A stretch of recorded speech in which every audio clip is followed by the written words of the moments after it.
Hello YouTube family, आज बनवली आपण झणझणीत अशी सोयाबीन वड्याची भाजी, ती पण मटणापेक्षाही भारी लागणारी. तर चला मग पटकन रेसिपी बघू. तर त्यासाठी पाणी अगोदर गरम करून घ्यायचं, नंतर त्याच्यामध्ये सोयाबीन वडे टाकायचे आणि 10 मिनिटासाठी भिजत ठेवायचे. मी तर मोठं पातेलं घेतलं होतं. नंतर आपण 10 मिनिटं भिजेपर्यंत इकडं मसाल्याची तयारी करून घेऊया. इथे घेतले होते मी लाल मिरच्या, खोबरं, एक कांदा, एक टमाटर, लसूण, अद्रक आणि हरभऱ्याची डाळ. नंतर आपण कांदा भाजून घेतला.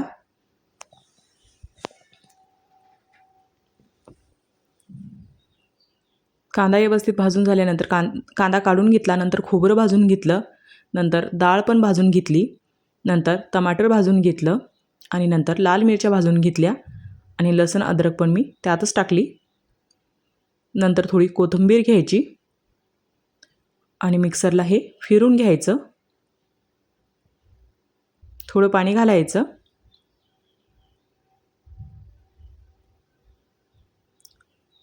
मसाला पटकन बारीक होण्यासाठी मदत होते. आणि इथं आपला आता मसाला तयार झाला होता आणि इकडं आपली सोयाबीन वडी पण तयार झाली होती भिजून. नंतर ठेवायची इकडं कढाई तापायला. कढाईत टाकायचं थोडं तेल टाकायचं. तेल गरम झाले की हळद घालायची थोडी आणि हळद फ्राय झाल्यानंतर घालायची सोयाबीन वडे. अगोदर सोयाबीन वड्याला पिळून घ्यायचं, जे एक्स्ट्रा पाणी आहे ते निघून जातं. नंतर कढाईत टाकायचे आणि सर्व सोयाबीन वडे मी तर कढाईत टाकून घेतले होते आणि व्यवस्थित मिक्स करून घ्यायचे तेलामध्ये.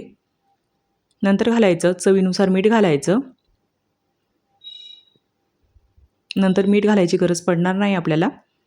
आणि व्यवस्थित आता 2 ते 3 मिनटं व्यवस्थित फ्राय करून घ्यायचं तेला मिठामध्ये. आणि हे फ्राय झाल्यानंतर इकडे ठेवलं तुम्ही पातेलं गरम करायला, त्यात घालायचं तेल. तेल गरम झाले की आपण जे वाटण तयार करून घेतलं होतं ते घालायचं आणि छान आता हे व्यवस्थित परतून घ्यायचं आहे आपल्याला इथं. आणि नंतर घालायचा 1 चमच अंबारी मसाला, तो पण व्यवस्थित मिक्स करून घ्यायचा.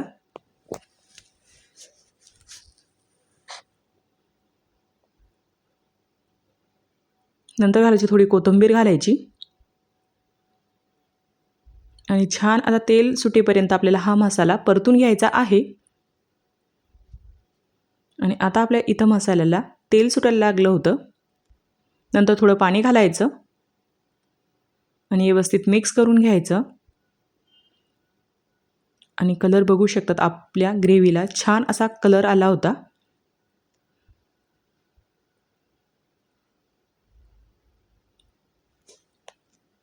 आणि नंतर घालायच्या सोयाबीन वडे आणि ते पण व्यवस्थित मिक्स करून घ्यायचे भाजीमध्ये.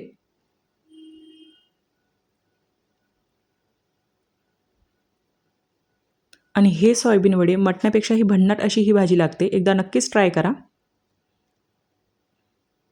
आणि तुम्हाला जेवढी ग्रेव्ही लागेल तेवढी तुम्ही त्यात पाणी घालू शकतात.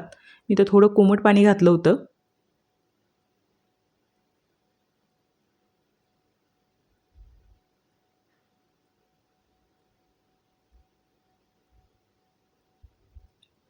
इथं मी 1 ग्लास पाणी घातलं होतं.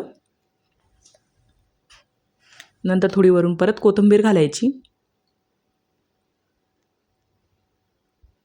आणि 20 मिनिटासाठी छान भाजीला आता आपल्या उकळी येऊ द्यायचा.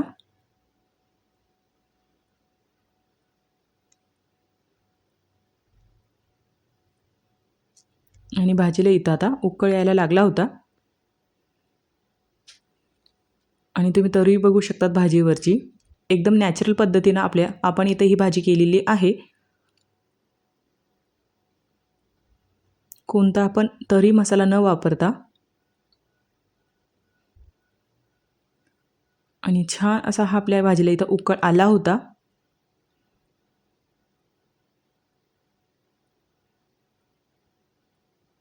आणि नंतर ही आपली सोयाबीन वड्याची भाजी तर तयार झाली होती.